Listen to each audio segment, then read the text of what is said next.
Every year I set a Goodreads goal, and honestly, some years I either set the bar way too low, some years I just forget to read and I don't hit the goal at all. But this year I decided that I was going to let my Instagram followers pick how many books I read. You can imagine my absolute horror when I saw the number 105 books. There's really no going back now. But I'm committed, so let's talk about how I plan to achieve this goal. I'm pretty much sticking to 3 rules. First off, I plan to read every single morning and every single night. This may sound like a really long-winded goal, but I am so rigid about my morning routine and my evening routine, and both of them include reading right now. I think we're just gonna keep it that way. Secondly, although I won't stick to this religiously, it's more gonna be something that's just on my mind. My goal is to try to read between 75 and 100 pages a day. And I think, possibly maybe, that should get me to my end goal, or at least very close to it. Lastly, I plan to mood read like I have never mood read before, because I fall victim to reading slumps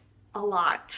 Hopefully, with mood reading, I won't fall into a reading slump. If I'm 2 books into a trilogy and I feel like reading a standalone, I'm gonna take a break and read the standalone. If I feel like reading a very wintry book in the middle of the summer, I'm gonna do it. No rules. Mood reading takes precedence over anything. This also means that in 2024, we're gonna start DNFing books that we don't want to finish. If you are 50% the way through a book and you really hate it, just drop it. Even if you're halfway through a book series and you realize you don't like the series anymore, stop reading. But even though I am putting an emphasis on mood reading this year, I still have a 2024 TBR. Only problem is that I only have about 80-ish books on my TBR, so I really need help with some recommendations. So if you have a book you highly recommend or a book that you've been dying to read on your TBR, please leave it in the comments below and I'll probably add it to my list. First of all, and I'm just gonna say these because I'm already started and halfway through, I am rereading all of the ACOTAR books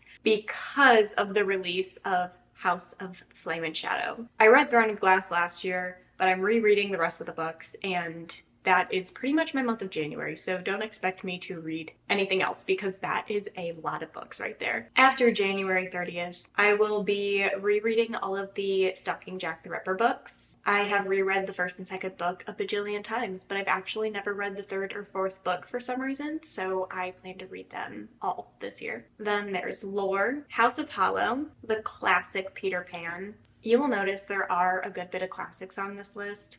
I've never really been that into classics, but for some reason, recently, I really want to read the classics. Then there's Verity. I don't really ever read freaky books often, but I've heard a lot of people say that this is a really good gateway freaky book if you're not into freaky books. So we'll see how spooky this thriller is. Wildfire. I put this duology on every single TBR list and I never read it, and who knows, maybe it will happen in 2024 and maybe it won't, but we have the Dance of Thieves duology. Mr. Wrong Number. I accidentally read the sequel not knowing that there was a book number 1. I actually already know how this book ends because it's spoiled in book 2, obviously, but I loved book 2 so much and I wish there was more, and there isn't. So I'm gonna read book 1 and hopefully it gives me the same happy, fuzzy, warm feelings. Another classic, Pride and Prejudice. I think we can add pretty much every Jane Austen to this list. I went through a really hard Jane Austen phase in like high school, and I think I'm fully ready to delve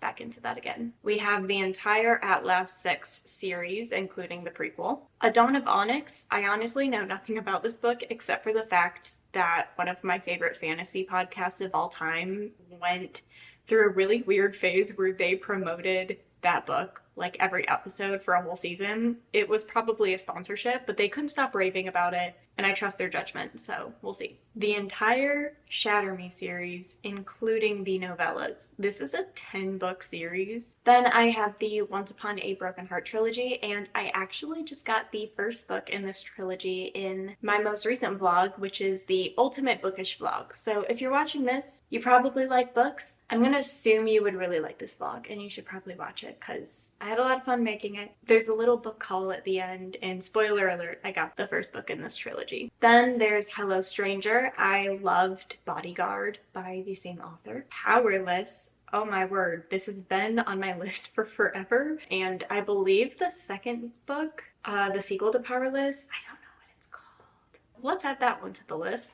Then there's Breaking the Habit of Being Yourself. I've just heard great things about this one. And I want to be better about reading nonfiction books about human psychology because I enjoy those kinds of topics. Betting on You, because I just love Lynn Painter. I think I've only ever read one Lynn Painter book that I didn't like. Then I have 12 Rules for Life and Beyond Order, 12 More Rules for Life, another human psychology book. An Heir Comes to Rise series. I think this one's like 6 or 7 books long. I really added this to my TBR because I saw a really convincing TikTok that said it was good. I hear it's pretty much Throne of Glass, but there's a lot of dragons, and I doubt it's going to be at the same level as Throne of Glass for me, but the fact that they're similar, I do plan to read every single book in the Witcher series, mostly just because it's one of my husband's favorite stories. Not my cup of tea per se. When in Rome, I'm actually not adding the sequel to this book because I've heard a lot of people say the sequel should not have been made.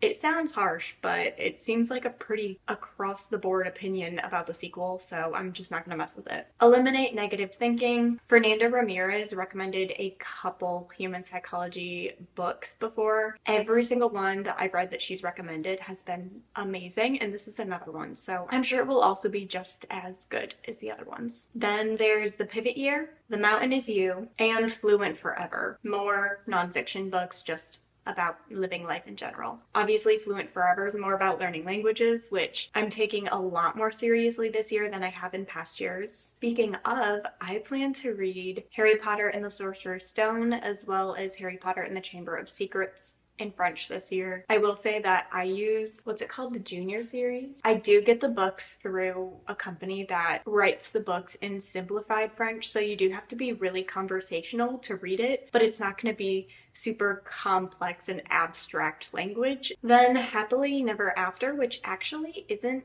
out yet.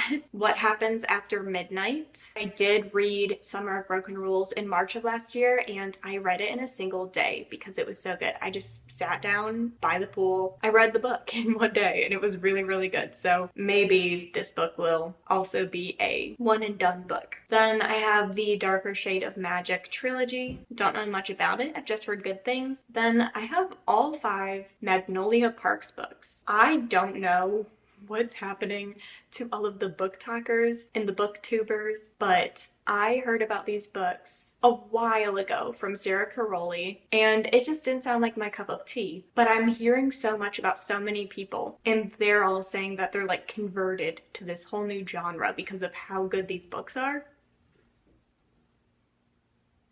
Okay. Now this classic I'm really excited about, and this is Little Women. I actually watched the new Little Women movie recently. Really realized that I connect with Amy March on so many levels. It is uncomfortable, and kind of went down this rabbit hole of Amy March core. But now that I'm obsessed with all things Little Women and I've gone down the rabbit hole, I need to go back to the source, which is this book. So there's another epidemic going around in the world, and that is Percy Jackson. My goodness. Everyone's obsessed with Percy Jackson right now. And here's the thing, everyone in the book talk and booktube community is obsessed with the new TV show because they read the books. I'm obsessed with the TV show. I absolutely adore it.